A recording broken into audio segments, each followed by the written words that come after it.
जय माता दी दोस्तों। माता रानी आपकी सारी मनोकामनाएं पूर्ण करें और आप जीवन में खूब सारी तरक्की करें। इसी के साथ आज का जो वीडियो है वो मैं शुरू कर रही हूँ। दोस्तों इस वीडियो में आप सबको देखने को मिलेगा सर्दी नवरात्रे जो है वो कब से प्रारंभ हो रहे हैं, कब तक चलने वाले हैं, साथ ही साथ शुभ मुहूर्त जो है वो क्या होने वाला है और इस साल 2024 में सर्दी नवरात्रों से पहली बार व्रत उठा सकते हैं या नहीं उठा सकते हैं।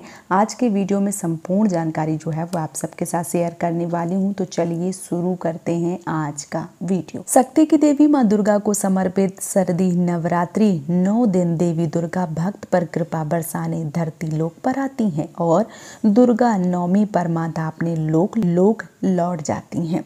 माँ दुर्गा की पूजा के लिए नवरात्रि साल में 2 बार मनाई जाती है। वैसे तो 4 बार होती हैं, जैसे कि गुप्त नवरात्रि जो है वो आती हैं, लेकिन जो गृहस्थ जीवन से जुड़े हुए लोग हैं ऐसे लोगों के लिए सिर्फ 2 नवरात्रि आती हैं। एक होती है चैत्र नवरात्रि और एक होती है सर्दी नवरात्रि।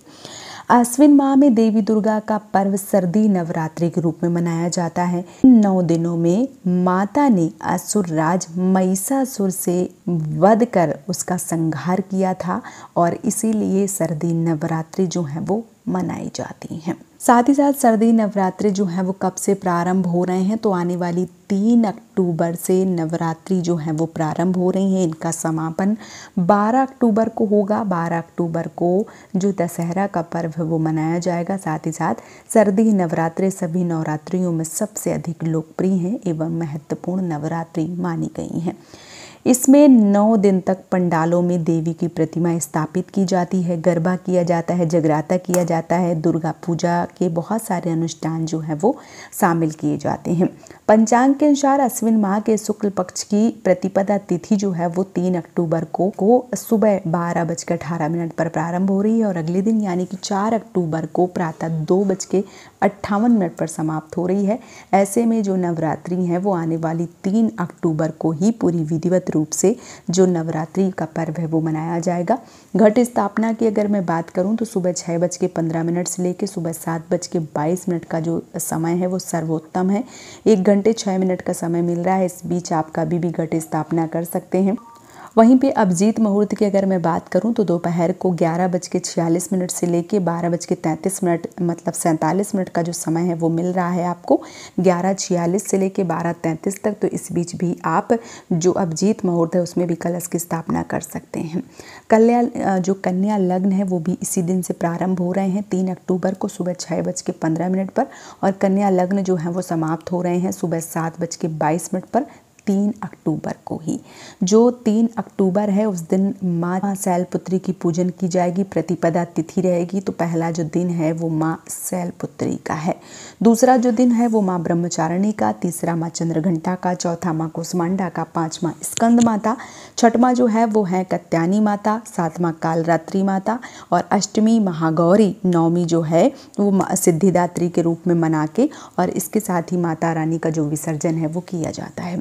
इस बार जो सवारी है माता की वो पालकी है। तो माता रानी जो है वो पालकी पर सवार होकर आ रही हैं। बहुत सारे लोगों का ऐसा भी मानना है कि ये बहुत ज़्यादा शुभ है और बहुत सारे लोगों का ये मानना है कि माता रानी डोली पर सवार होकर आ रही हैं तो प्राकृतिक आपदा, महामारी और देश में शासन व्यवस्था की जो अस्थिरता है उसका जो संकेत है वो माता रानी दे रही हैं। तो ये लोगों को अपने अपने तरीके से चीज़ें जो हैं वो बनाई गई हैं। अब कितना सही है कितना नहीं सही है वो तो मुझे नहीं पता है, लेकिन सब लोग अपने अपनी जो धारणा है वो कुछ इस प्रकार से बनाकर रखे हुए हैं।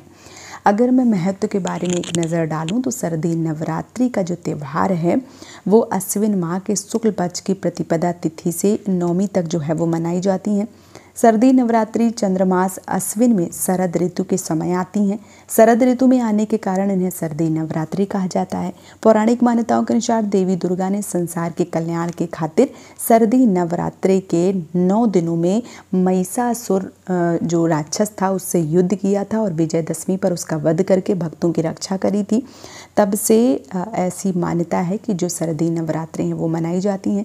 सर्दी नवरात्रि में माँ दुर्गा की पूजन करना, व्रत करना ऐसा करने से जीवन में कभी भी संकट का सामना नहीं करना पड़ता है। इसलिए सर्दी नवरात्रि का जो पर्व है वो मनाया जाता है, जो व्रत है सर्दी नवरात्रि का वो किया जाता है।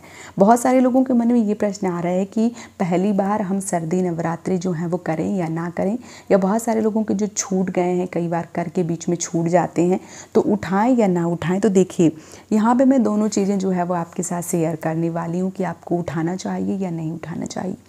तो पहली बात अगर करूँ उठाने की, तो आपको नहीं उठाना चाहिए। क्यों? क्योंकि जो नवरात्रि होती हैं, जो चैत्र की नवरात्रि होती हैं वो सीधी मानी गई हैं, और जो सर्दी नवरात्रि हैं वो उल्टी मानी गई हैं। तो नवरात्रि जो है, आप कभी भी नवरात्रि जो है वो व्रत रखना चाहते हैं, उठाना चाहते हैं, तो आपको चैत्र नवरात्रि से ही शुरुआत करना चाहिए, सर्दी नवरात्रि से नहीं करना चाहिए।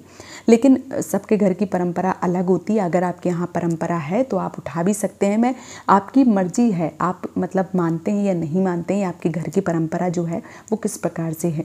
यहाँ पे मैं उदाहरण के तौर पे आपको समझाऊं तो जो चैत्र का महीना होता है, जो चैत्र की प्रतिपदा तिथि होती है, उसमें जो हिंदू नववर्ष है वो मनाया जाता है। तो जो साल की शुरुआत होती है वो चैत्र से ही होती है हिंदू कैलेंडर के अनुसार।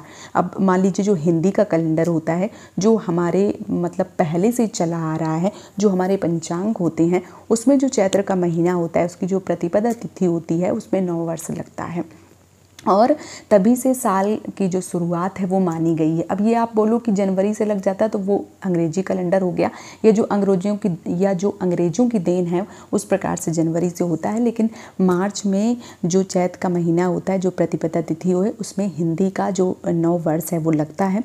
तो तभी से जो मतलब नवरात्रि हैं चैत्र से ही उठाई जाती हैं, वही सीधी मानी गई हैं। और जो सर्दी नवरात्रि हैं जो अभी आने वाली हैं वो उल्टी मानी गई हैं। तो आपको चैत्र नवरात्रि से नवरात्रि जो है वो उठाना चाहिए। लेकिन अगर आपके यहाँ ऐसा नहीं मानते हैं, क्योंकि नवरात्रि बहुत ज़्यादा शुभ मानी गई है, तो कोई भी चीज़ नहीं देखी जाती है, बस करना है तो करना है। तो अगर आप करना चाहते हैं या आपके घर की परंपरा है तो आप कर सकते हैं। लेकिन जो सीधी है वो चैत्र की नवरात्रि हैं। व्रत उठाना चाहिए तो चैत्र की नवरात्रि से उठाना चाहिए। बाकी आप अपने घर की परंपरा के अनुसार और अपने हिसाब से देख सकते हैं। यहाँ पे किसी के ऊपर कोई बाउंडेशन नहीं है कि आपको ऐसे करना ही है। जो सही है वो मैं आज आप सबके साथ शेयर कर रही हूँ। तो उम्मीद करती हूँ ये वीडियो आप सबके लिए काफ़ी ज़्यादा मददगार रहा होगा। वीडियो अगर पसंद आया है तो आप मुझे सपोर्ट ज़रूर करें इस चैनल को सब्सक्राइब करके। आज का वीडियो यहीं पे समाप्त कर रही हूँ दोस्तों। जय माता दी।